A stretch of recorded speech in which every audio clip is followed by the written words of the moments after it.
mining in air to me a cabomo abon to answer pre to me. Dr. Isaac Bracon, ya no so uko eyesia pomo akanena oye political science department penny pan or winibadiano Eddie Ababe to just say enyan one Semensha South and Rachebejani what this year Dr. Matthew Poku Prempe, Ebony Dean said to your pemu, was say as ye me no I demand no swan quiet Juma share and what the near share, what didn't unia prapra and hoa, a fini Dominic can ye be a da and so anymore, and ran in am from Emu, Saban Kassim Dr. Laji Mamudu Baumia, Watron Krata, Edia command another Danko Kufado, Edni Tria Pemu no Aquamano, Nedino quiet sin, and you will be a da sapage film, Dr. Poku Prempe Matthew, one no. Ene dina kwesini so na adan kwa kufado nso di nhira nyina da frasa se yampo nyama no nyina de agu ne so epia o eno no wodi nhira ka ho eti Ghana fo watwen yem se ne benya bebodi se wom na cheso obi ehun se Dr. Matthew Poku Prempe wono a ena ekro na wei ena ye wura yi enso de ato so se oh enye ne nwanwa sanse Dr. Matthew Poku Prempe wodi ne huni pa. Enti say no year media meka say first quality is wo compatibility say na be see nipa metimi asine so mo betimi anya strong working relationship enti ano no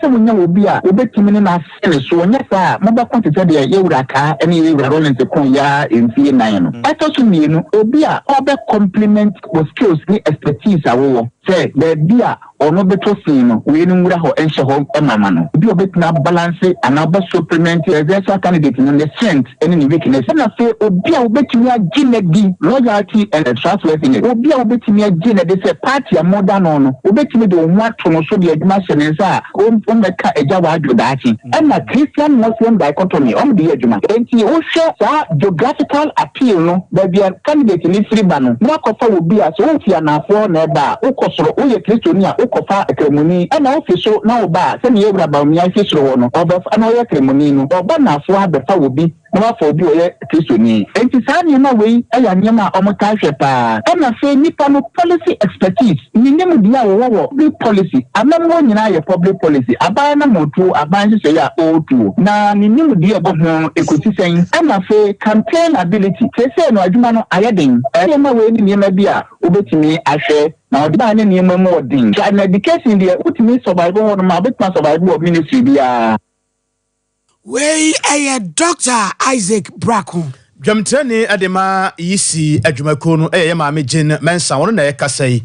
Wode atudwa etrese nyame anim ni be semfie nan ene kakra ni a NDC amanyoko no etwe won ho edi free IPAC meeting say party no omukosia no matoato adwen se be ya ombetimi edi abo amanyoko no ho bra na obi ehu kwan pa obetimi afaso obetimi ahyehye ne nema no NDC amanyoko no edi tudwa ebere bi ya atwa mu se ohwe yi se ni su ene ne ban ya woda na die no a enya de se be boa party na ni so ade hunu ne botaye ene ne nsese enti watwe won ho de free nhyem die bia ya IPAC etimu na okoya wasaba bi no na Jemen Saudi atudwa ya wotrese NDC amanyoko no ba ya wasaba no ebetimi aboa bia. I think it's great to have the NDC back. As you yourself mentioned, they had been missing at IPAC for, a long time. We are well aware that they are very important stakeholders in our body politic. They are the main opposition and they constitute a formidable force. So it's a great benefit to all of us that they've returned to IPAC. And the discussions have been going on very well. They've been very constructive. Jemensa ena yeteninkai Ghana ni dwedi ni efre na kwasi ade wodi kedi ababa tudwa se onmonya fala kwadwo kyerematen asabre movement for change wono no da no eyade a yentu fa kata hye ne proye bia enkatakata no kura no kura ni wagina ne mudie mu ene monyamu pa ene ogina mu a wode bo adwuma de bo NPP amanyoko kopem so free mu ono akotene die orodi kese MPP fa woni mu wo mu no se yade a yewura kwadwo ala kyerematen wo kro no ka bibi hye ne ntuma mu a kanya de ombeja no kura kanya sabre nki atwena bo so na fore na tie nyina na so ye so takwadura no yi na America orura lan kwadwo kyerematen wadini huni ebe o my Ghana ne ye kabi mami kabi ene afei ya manyo semo a ye no a owura la kwadwo chairman every Ghana for nyina say edu si akwa akoto aba womu nyi womani MMPP ni NDC no womu to aba emo no nhihye ya wodo a wodi gu akwa emu no o nhihye paso betu asakira o men titiu ene esikasem.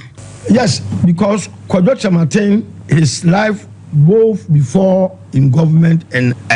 in government, I have never heard any corrupt tag. Well, as far as I'm concerned,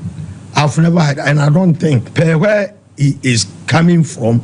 if there is any, the whole world will have heard it. Because MPP, you can't leave MPP and go scot-free. I know them. They are very vindictive. And if there is anything of that sort, it could have been on the airways by now. Now, it is public knowledge that Odike and Chairman are uncompromisingly incorrupt. And my behavior, my attitude attest to the fact. Owura Kwesi Ade Odike. Dr. Edu Anane Entry yeboni dipe na ye danka aji yesika. Abusiomu goso ya omuwo atranye ya hwe yesika sam ho serese omujo musika achepa asami eko na aba na omu kyerese se de ayeyie omade hye ni wuwa na omu ewu ne scientist aban na hwe na wantua omuka ya aban no de na mfa ma omu de na kyerese asam no emse yira no mpese bi omu yira first asisu na so so de ampo nyankopon te asi enya de so omba yira ombaji omusika kwa bia so no mo se mpanifo kra nya ma wo mo nchen kra meti o ma no disemu eno ase de bi o mo kode nam hosa no maba o mo kode nam hosa no maba e yade se hadwen e komo de wo mo yade o mpesika ato aduro. Today what we have done is that we have sent a direct petition to the Speaker of Parliament. And in the petition we have said we want Parliament to intervene and impress on the Minister of Finance to include a provision, the provision that the Bank of Ghana is expecting, the provision that Bank of Ghana is waiting for before it withdraws the licenses of these four institutions. Parliament should impress on the minister to include that provision in the mid-year budget, the mid-year review budget that the ministry is going to present. And what she additionally been so ekasai. The governor and the deputies made us aware that they are aware of the distressed position of these financial houses, that we have actually brought the petition to them. So they are ready to revoke their licenses if they need be. But they can only act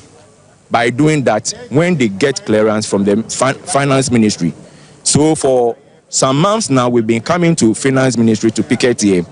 to press at home our demands that if Bank of Ghana is waiting for you, then you also have to do the needful. This is the financial situation we find ourselves now. So you must act. So that is why we are here. So our case is slightly different from those who are now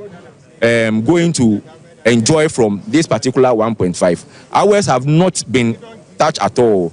No, we are not disappointed. You know, if you got a baby and every day he or she continues to cry, one day you will come out to ask him, boy, what is happening to you? So I'm not disappointed at all.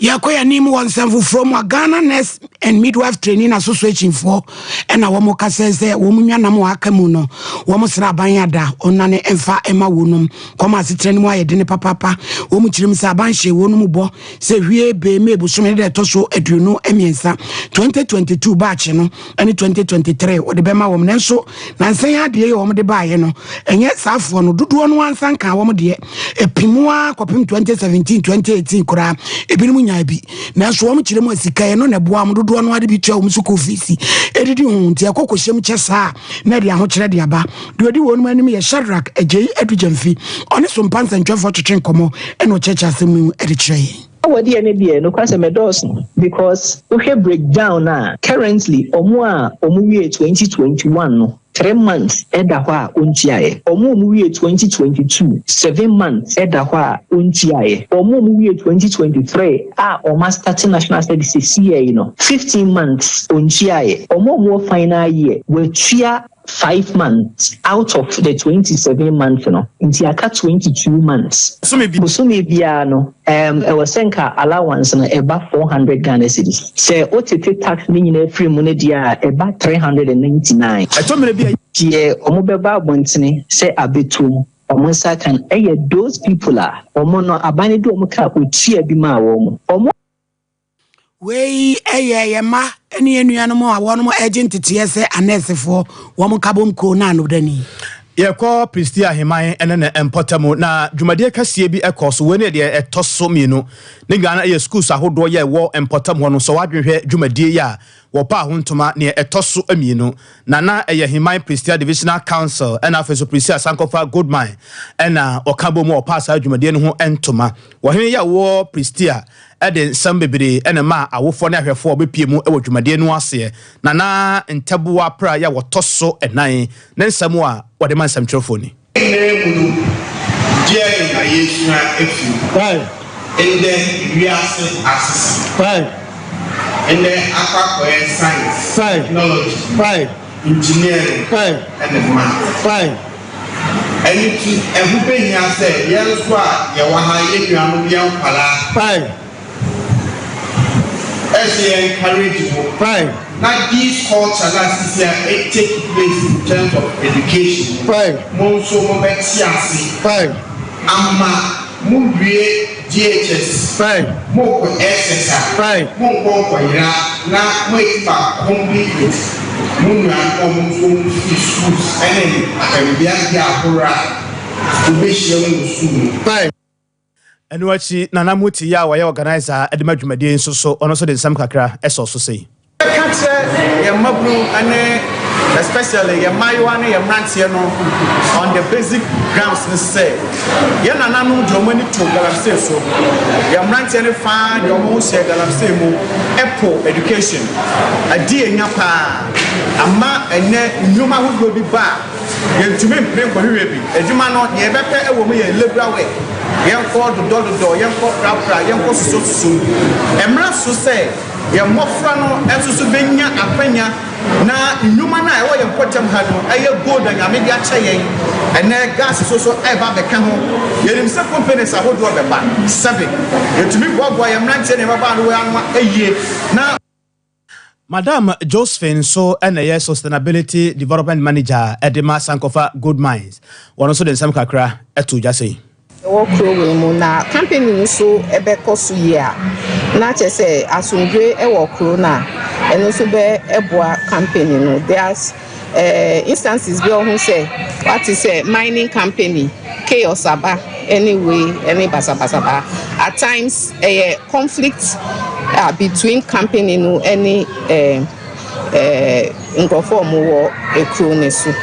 na yensu yewo CSR corporate social responsibility and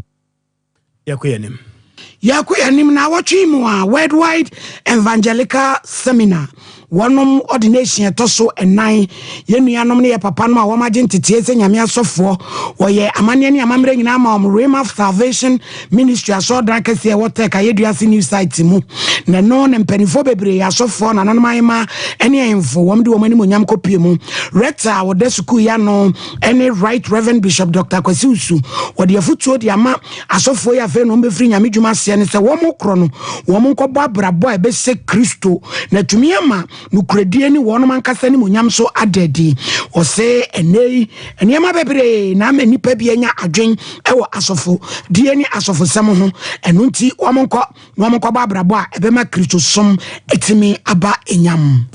asofo mpanyifo a 7 period ya fa nimdie mu ene yede etete enkoda se de be ya asofodie ebe ya fe ebe ya kono na nokwadie ebe be mu ntina worldwide na wo we say school we say so wo be a license edi ma wo say na me kan wo ebe jom wo license edi ma international license na enti se ha say no schools na we na wo ma akoya na printing license bi na edi ama afi gi se wo sa ko renew enti me tu nipa fo se wo pe asofodie kronkron a wo betimi di aboa adasama titu Ghana Maya, but say about worldwide evangelical seminar. Yes, ne enipa boni nti dodo no akra mpese be from nyame nipa wo pe brother se kwabra kase ana ko yesofo ne brother kase wo yi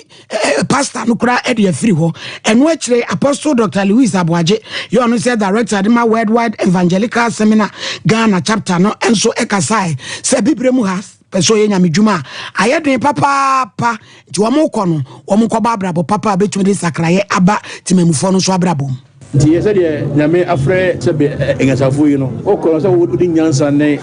ahobraseɛ ɛna ɛde kɔ ɔn sɛ bible sɛ ɔwo yesu no ɛna ɔsoma engasafo sɛ ɔkɔhwɛ no sɛ yɛwo yesu na yesu afrɛ wo sɛ nyansani a ne sɛ there are so much as a yɛhia free obi a sɛ be ɔyɛ engasafo wɔ nti ɛfutu sɛ yɛkɔ no yɛmfa nyamesuro ɛne adeɛ a nyame sɛ yɛnyɛ nko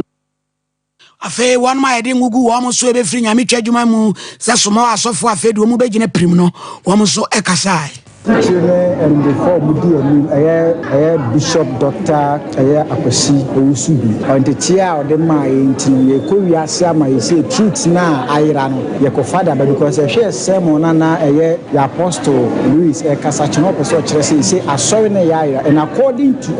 word record the symbols kum say ye hwe esunwa e wo oman nim they say there e wo so ye wo form ye hu say first na Christianity na first and na Buddhism for second but now yo na chese de course bi eno no adehye ye wa hensan na ebo nsam de ma aban no pa kire sensam so bi na won potem ho no ma ebo ma akoba de etimi koso no nsam so no edwurugu yi kakra ma chese o mu kan company fo mo mehwe maye ni o mo mehwe maye school fo nko da pemfo ma no de o mu kodwa mu o mu ntimi nko ya kaka na o mu muwa na afi de nyame ya doma ma obeye adehye ne nsam ni mi bedu ha no de mi tifri ha ni se akronfo timi ha dwuwa ha papa one day na mi abrosan bi hawa ha mi ti abrosan so no mo di old man bi wonye olu bebre we pani no mo di ni twem ko adan ya mo ti wa o mo chi ni wo obi fie enti bani fo bi mi ni wo mo na eti fie wo mo do mo phone kra to so enti wo gi phone no free wo mo nsam ansa mo so mo bra police station me gi phone no aha kronu pa ha adwo ha mo ka mamate secondly sensuo to se a etimi gi ha nyina wo ni bebia wo befa now so ka kwan no amu ye wie no correct now so gates no so etimi yemma gates no timi yemma anti dia mi ka kira ban ni se wonu koremu sensu adu so tobra aha ha adwimpa now so baby o ye di dunu nyakopon hira no kwan no anwie ye wonam down ho ma amunkom onim kakra mkohwe de mbe ekodu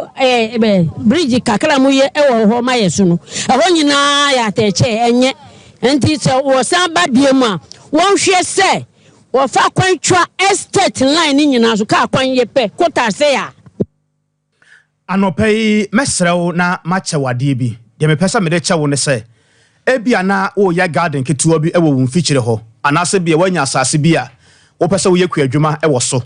anase bia wa hyase ekora na enobaye ne so eni ne nyini no enya wo fe papa je enegi samu amede ma wanopai Ghana mpanifo atrase din ahu se fertilizers abetimi aboa wo pa na watimi de aye adwuma ba bia ya wo emfa wo sade wasase no esitie no eye feta ye frɛ no OCP na OCP ba ye aboa makuafo eto esede pa epam a enya asamketoa asase ne tesamensam ubenya niema bebre ebera wodi bi akoya adwuma ewo wafom honom na de womu ene se